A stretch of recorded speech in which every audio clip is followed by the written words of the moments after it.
வணக்கம். அம்மாவின் சமையல் குறிப்புக்கு உங்களை வரவேற்கிறேன். இன்றைக்கி அம்மாவின் சமையல் குறிப்பில் சுவரொட்டி கறி எப்படி செய்யணும்னு சொல்கிறேன். அதுக்கு தேவையான பொருள்: மிளகுத்தூள் 1 ஸ்பூன், மிளகாய்த்தூள் 1 ஸ்பூன், சீரகத்தூள் அரை ஸ்பூன், எண்ணெய் தேவையான அளவு, உப்பு தேவையான அளவு.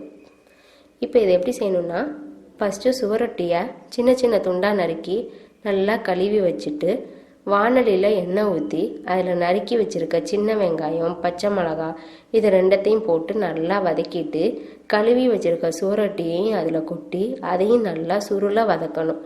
அது நல்லா சுருளை வதங்கி வரும்போது அதில் மிளகுத்தூள், சீரகத்தூள் இது ரெண்டையும் தூவி நல்லா கிளறி விட்டு இன்னொரு டைம் கொஞ்சம் எண்ணெய் ஊற்றிட்டு நல்லா சுருளை வதக்கி எடுத்து உப்பு சேர்த்து கிளறி நல்லா சுண்டி வந்ததுக்கப்புறம் இறக்கி பரிமாறினீங்கன்னா சுவையான சுவரொட்டி கறி ரெடி ஆயிரும்.